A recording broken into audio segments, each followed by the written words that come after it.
BJP என்பது ஒரு கட்சி அல்ல. அது அதிமுக, திமுக இதுல இருக்கக்கூடிய பல்வேறு கட்சிகளை போன்ற ஒரு கட்சி அல்ல. அது RSS என்ற ஒரு நச்சு பாம்பு. 100 ஆண்டு காலம் அனுபவம் கொண்ட அந்த சித்தாந்த அடிப்படையை கொண்ட RSS ஒரு அரசியல் பிரிவு தான் பாஜக. ABVP என்ற மாணவர் அமைப்பு இருக்கு, விஸ்வ இந்து பரிஷத் இருக்கு.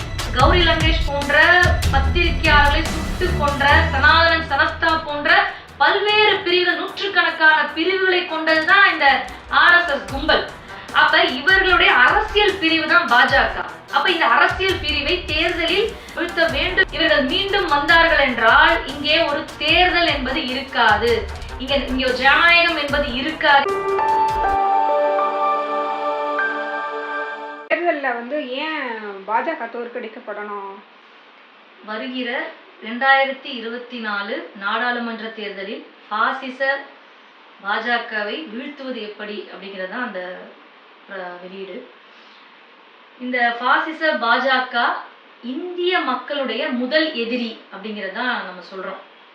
ஏன் முதல் எதிரின்னு சொல்றோம்?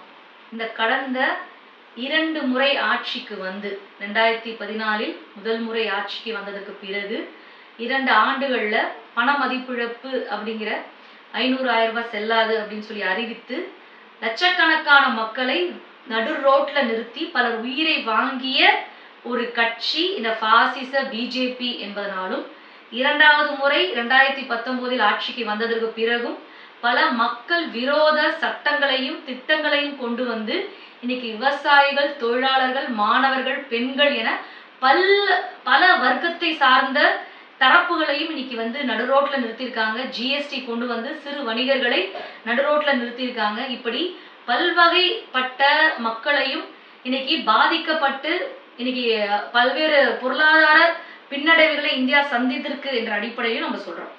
குறிப்பா வந்து இப்ப வரப்போகிற இந்த தேர்தலில் கிட்டத்தட்ட 400 இடங்கள்ல 370 இடங்கள்ல நாங்க வெற்றி பெற்று நாங்க மீண்டும் ஆட்சி அமைப்போம் என்ற ஒரு மிகப்பெரிய விஷயங்களை வந்து இன்னைக்கு வந்து பிஜேபி வந்து சொல்லிக்கிட்டு இருக்கு.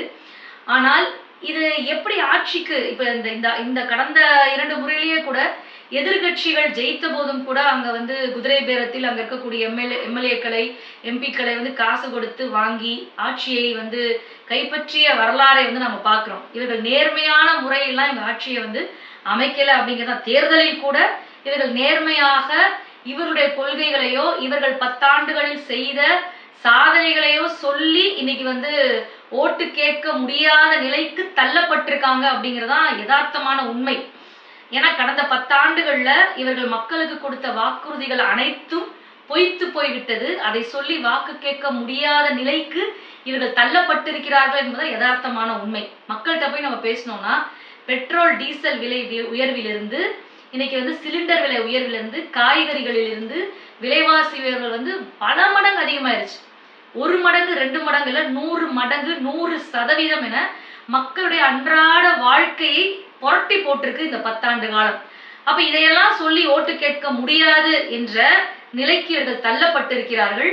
அந்த அடிப்படையிலேயே இந்து முனைவாக்கம் என்ற இவர்களுடைய அஜெண்டா இருக்கு இல்லையா, இவர்கள் இந்து ராஷ்டிரத்தை அமைக்க வேண்டும் என்பதுதான் இவருடைய இலக்கு.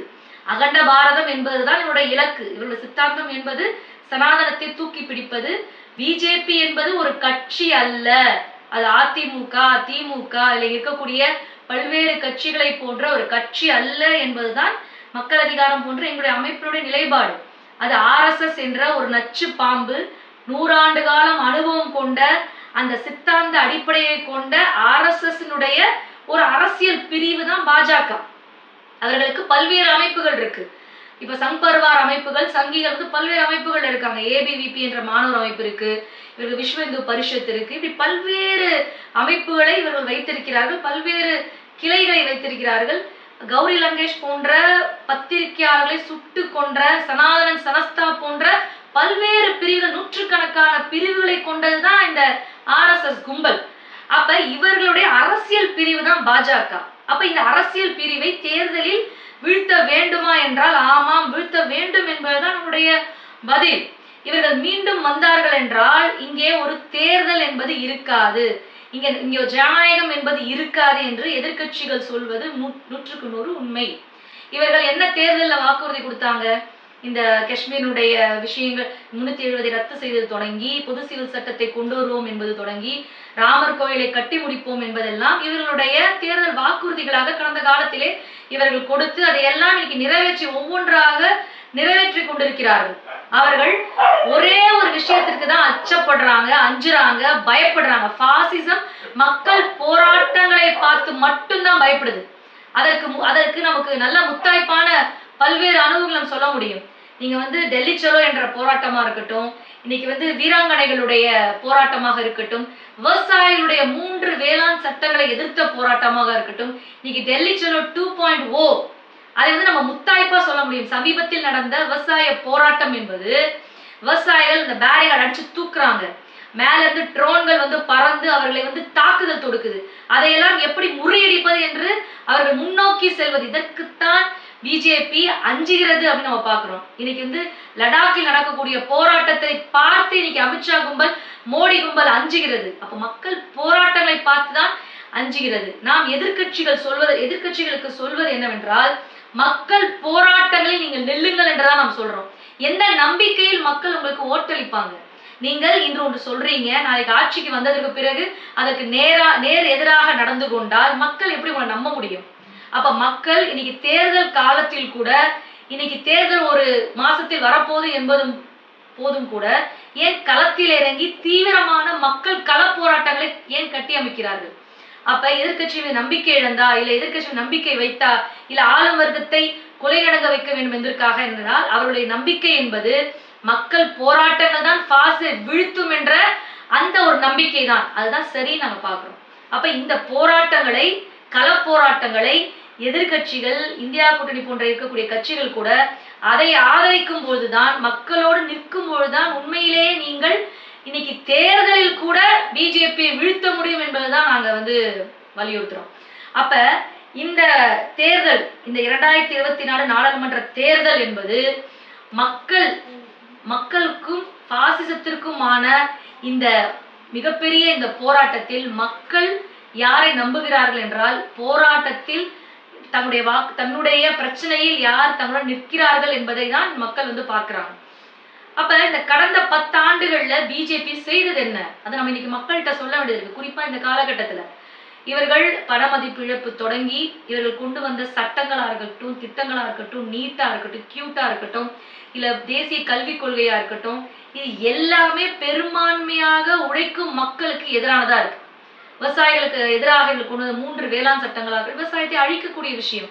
தொழிலாளர்களுக்கு எதிராக இவர்கள் கொண்டு வந்த 44 சட்டங்களை சுருக்கி 4 சட்டங்களாக கொண்டு வந்ததாக இருக்கட்டும், இல்ல தேசிய கல்விக் கொள்கையை கொண்டு விவசாயிகளுடைய பிள்ளைகளை படிக்க விடாமல் செய்ததாக இருக்கட்டும், விஸ்வகர்மா போன்ற இவர்களுடைய குலக்கல்வி முறையையும் இவர்களுடைய இந்து ராஷ்டிர கனவை நிறைவேற்றுவதற்காக பல்வேறு திட்டங்களையும் சட்டங்களையும் கொண்டு வராங்க. இதுல பாத்தீங்கன்னா அரசியல் ரீதியாக சட்டங்களை கொண்டு ஒட்டுமொத்தமாக எதிர்கட்சிகளை முடக்குவது, இடியா இருக்கட்டும், இல்ல ஐடியா இருக்கட்டும், இதெல்லாம் பயன்படுத்தி கொண்டு எதிர்கட்சிகளை முற்றிலுமாக செயலிழக்க செல்வது, தன்னுடைய கொள்கைகளை சொல்லி இவங்க ஆட்சியில மக்களிடம் ஓட்டு கேட்க முடியாத நிலைக்கு வந்ததற்கு பிறகு இந்து முனைவாக்கத்தை, இந்து ராஷ்டிரத்துடைய கனவுகளை வெளிப்படையாக பேசுவது, தாக்குவது என்றது கண்மூடித்தனமாக இன்னைக்கு இறங்கி செய்யறாங்க. அதன் அடிப்படையில தான் இன்னைக்கு கேஜ்ரிவால் அவருடைய முதலமைச்சரையே ஒரு டெல்லியினுடைய முதலமைச்சரை கைது செய்ததாக இருக்கட்டும், எதிர்கட்சிகளுடைய முதலமைச்சர்களை கைது செய்வதாக இருக்கட்டும், அவர் கட்சிகளை ரெய்டு விட்டு இப்போ இன்னைக்கு காங்கிரஸினுடைய அவருடைய அக்கௌண்ட்டை முடக்குறாங்க. அப்ப இதெல்லாம் என்ன அப்படின்னு சொன்னா, இவர்கள் எப்படியாவது இன்னைக்கு தேர்தலில் ஜெயித்து விட வேண்டும் என்றதற்காக கண்மூடித்தனமான தாக்குதல்கள் இறங்கியிருக்காங்க அப்படின்னு நம்ம பாக்குறோம். அப்ப எதிர்கட்சிகள் எப்படி அவர்களை அணுக வேண்டும் என்றால், அவர்கள் எப்படி செய்யறாங்க? தமிழ்நாட்டில் கூட பாருங்க, இன்னைக்கு திமுகக்கு எதிராக ஜாஃபர் சாதிக்கினுடைய பிரச்சனை வரும் பொழுது அதிமுகவோ இல்ல பிஜேபியோ தெருவில் இறங்கி போராடுறாங்க. போராடி இதை தனக்கு வாக்கு வங்கியாக மாற்றிக்கொள்ள வேண்டும் என்று அவர்கள் நினைக்கிறாங்க, எதிர்கட்சிகள் நினைக்கிறாங்க. அப்ப நீங்க எதிர்கட்சியில் இருக்கக்கூடிய இந்தியா கூட்டணியை சேர்ந்த கட்சிகள் என்ன செய்யறீங்க? விவசாயிகள் அங்க போராடுறாங்க, அதற்கு ஆதரவு தெரிவிக்கிறீங்க. ஆனா உள்ள தமிழ்நாட்டில் போராடும் பொழுது அதில் நீங்க எப்படி அணுகுறீங்க அப்படின்ற விஷயம் இருக்கு. எப்படி மக்களுக்கு நம்பிக்கை வரும்? அப்ப இதெல்லாம் தான் நாங்க இந்த வெளியீட்டில் நாங்கள் மக்களுக்கு சொல்லக்கூடிய விஷயமாக இருக்குது. முதல் எதிரி யாருன்னா இன்னைக்கு பாசிச பாஜக பாசிச பாஜக என்பது முற்றிலும் ஜனநாயகத்திற்கு எதிரான ஒரு கட்சி. அது முற்றிலுமாக முறியடிக்கப்பட வேண்டும்.